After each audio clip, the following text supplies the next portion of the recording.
RFI Convida. Elcio Ramalho.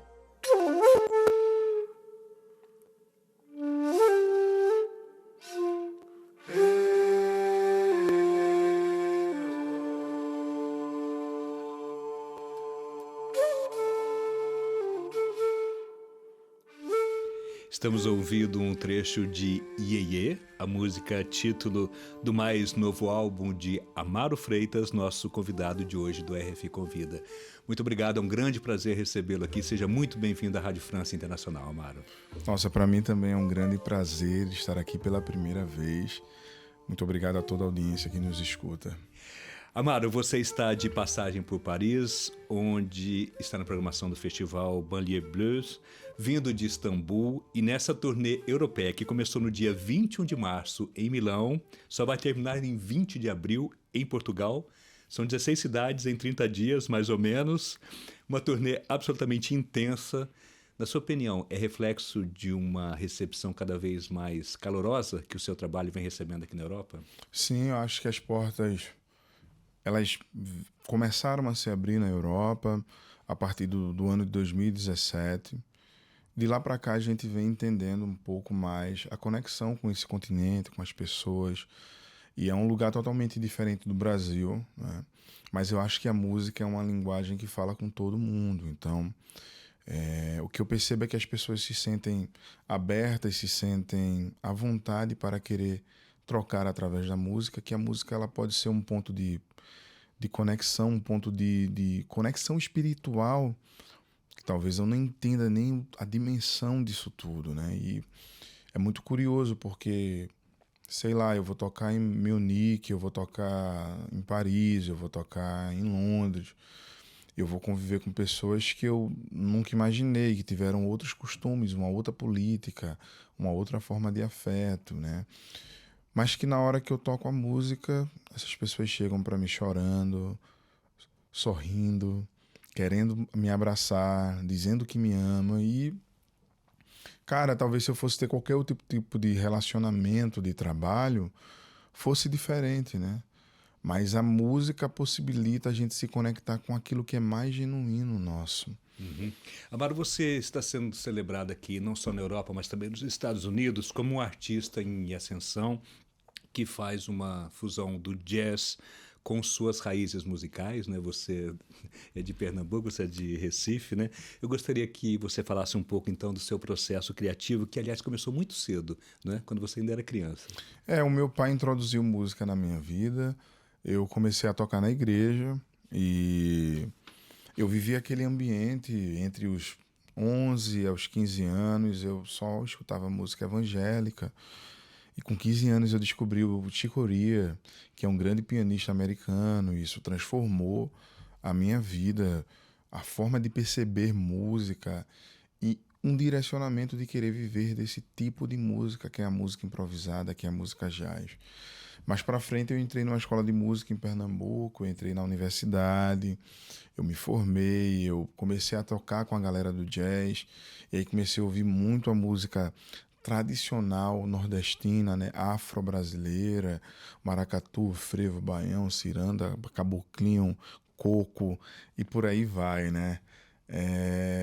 E de uma certa forma eu acabei sendo muito influenciado por esse tipo de música que já vem sendo representada de uma forma internacional por grandes artistas brasileiros, como Tânia Maria, como o Naná Vasconcelos, como o Moacir Santos, como o Hermeto Pascoal, o Egberto Gismonti. Então, eu me sinto uma continuidade e me sinto privilegiado de poder ter tantas referências incríveis que me fazem e que me apontam caminhos de como trabalhar essa música brasileira. No caso do apontar caminhos, inclusive no seu próprio site, Amaro Freitas, há um texto em que menciona que você traz uma interpretação nova e descolonizada do jazz. Como que é isso? Isso é um processo que já vem desde o disco Recife, né? De tentar entender o território, a cidade de Recife. O disco Recife é uma poesia. A cidade do Recife, quando eu descubro que o nome Recife dá origem ao nome Recife. Na etimologia da palavra, Recife, Arrecife, Arrecife, Recife. E é uma palavra árabe que significa terreno rochoso, né? Pernambuco, que é Paranambuco, do Tupi-Guarani significa mar que arrebenta. Então, falar um pouco sobre a construção desse território, que é ibérico, que é afro, mas que também é indígena, né? Por sua própria natureza, que também é árabe. E a gente pode perceber as nossas heranças árabes no sertão do Pajeú, né? Com a glosa, com a cantoria, com o instrumento da rabeca, com a viola. E eu acho que trazer nomes como Recife, Sankofa e Iê trabalha um imaginário, uma construção de um Brasil que não nos foi apresentado. Eu não estudei na escola sobre as nossas heranças árabes. Eu não sabia que existia uma rainha chamada Teresa de Benguela, que liderava o quilombo de Vila Bela, e que ela era uma mulher preta africana. Eu não estudei sobre os símbolos adrincas africanos, sobre as heranças africanas, né? Eu não sabia que existia uma comunidade indígena chamada Sateré Maué. Então acho que isso fala sobre um outro Brasil que não foi apresentado, porque toda a construção da história brasileira, basicamente toda a construção, ela veio de um crivo branco. Então acho que é uma oportunidade de trazendo nomes como Iê, Sankofa, Recife, que não são nomes do colonizador, né? Não é um nome francês, não é um nome português, nem inglês, nem espanhol. É um nome árabe, um nome indígena e um nome africano.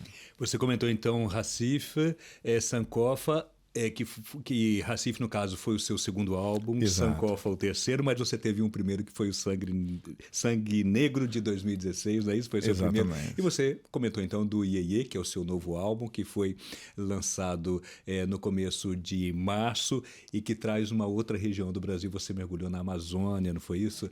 Como é que foi esse trabalho, esse mergulho? O que aquela região do Brasil te inspirou? Cara, é um Brasil totalmente diferente do Brasil que a gente está acostumado a viver, né?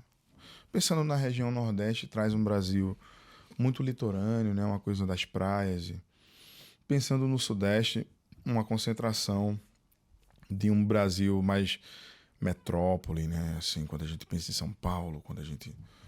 É o Brasil que a gente pode ter mais acesso. A Amazônia me mostrou um outro Brasil. Uma outra coisa totalmente diferente, assim, que não cabe dentro de uma televisão, sabe? Não adianta... Tem coisas que não adianta você só ver na TV. Tem coisas que você tem que presenciar, que você tem que experienciar. E quando eu estou lá, que eu vejo o encontro do Rio, Solimões com o Rio Negro, esse fenômeno, né? Que eles se encontram, mas não se misturam. As árvores milenares, o boto cor-de-rosa, né? A vastidão da floresta, a umidade daquele lugar, né? O calor daquele lugar, as comunidades indígenas, as casas flutuantes. É toda uma construção, um rosto muito mais parecido com Bolívia, Colômbia, Venezuela. É tudo muito diferente, assim. A forma de comer, o ritual, a costela de tambaqui, a carne de jacaré, a formiga. Então foi muito importante viver e sentir a Amazônia. Foi muito importante estar com a comunidade Sateré Maué e poder trocar um pouco de experiência, falar sobre o balanceamento do planeta, sobre a importância da floresta. Eu acho que todo brasileiro deveria visitar a Amazônia para ter uma dimensão do quão rico o nosso país é, sabe? Acho que todo brasileiro e todo estrangeiro também deveria ir lá. A Amazônia é considerada o pulmão do mundo, né? E muitas vezes talvez a gente não tenha a real sensação, a importância desse lugar, dessa mata, desse rio, né? Dessa diversidade, dessa grandiosidade que é a Amazônia, mesmo morando no Brasil, sabe? Então, de uma certa forma, eu me senti muito sensibilizado com tudo isso que eu vivi e eu queria poder compartilhar isso dentro da minha música. Você tirou isso você é pianista, né? Mas tirou sons assim absolutamente fantásticos, né? Nesse trabalho. Né? Que tem uma intenção de tentar tirar o som do rio, de tentar reproduzir o som da floresta, mas de uma forma contemporânea, né? Usando técnicas do piano preparado, mas também coisas como polirritmia, isorritmia, ritmo negativo. É um estudo todo que envolve juntamente com essa sensação, com essa vivência na Amazônia. Amaro Freitas, gostaria de tocar num outro assunto, inclusive você comentou agora um pouco antes, e você já falou do racismo estrutural na sociedade brasileira, principalmente no caso de um negro, vindo de um meio muito modesto, de favela, que seria necessário ir trabalhar 3 vezes mais do que um branco para ter aí o seu lugar aí de destaque na sociedade brasileira. E eu gostaria de saber se esse reconhecimento internacional que você está tendo, né, essa turnê sua revela isso. Você já teve matérias do The New York Times em jornais importantes aqui da Europa. Esse reconhecimento internacional, como você acha que vai se traduzir para o seu papel, para o seu trabalho dentro do seu próprio país, que é o Brasil? É muito complicado de dizer assim, né? Mas eu tenho o meu posicionamento. Hoje eu viajo o mundo fazendo a minha música, mas para mim, politicamente, é importante morar em Recife. Porque o Nordeste sempre teve que se deslocar para conseguir uma vida melhor, né? A gente ouviu muito essa frase: eu estou correndo atrás de uma vida melhor, então vou mudar para São Paulo, vou mudar para o Rio de Janeiro. E eu acho muito importante ter uma referência de perto. Eu gostaria muito de ter uma referência próxima a mim, quando eu estava iniciando na música. Então, às vezes eu encontro uma molecada na rua que diz: pô, Amaro, você estava em Nova York, mas agora você está aqui. Eu estou aqui, você pode estar lá. Eu sou de verdade, você também, você pode chegar lá. E eu acho que ter essa referência de autoestima é extremamente importante para que a gente possa conduzir novas possibilidades, porque não adianta só um Amaro, né?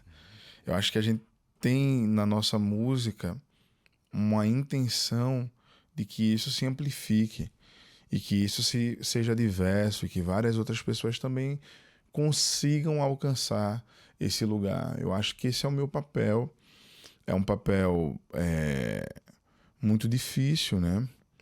Porque eu acho que a lógica brasileira é um pouco da lógica da Europa, que é parecida um pouco com a lógica dos Estados Unidos, quando a gente pensa arte, música. Mas a gente tem um jeito brasileiro de viver. Então, dentro do jeito brasileiro de viver, eu tento fazer o meu melhor, sabe? Levando a minha música, trazendo temas para a minha música que falam sobre a importância do Brasil e vivendo num lugar onde eu não tive referência, mas quero criar essa referência. Como você definiria esse momento que você está vivendo? Maravilhoso. Maravilhosa é a sua música. E a gente vai encerrar então com uma das músicas que você fez para o seu álbum Iê, que é Sonho Ancestral. Amaro Freitas, muitíssimo obrigado pela sua presença aqui nos estúdios da Rádio França Internacional. Sucesso para você, para a sua carreira, para os seus projetos. Muito, muito obrigado.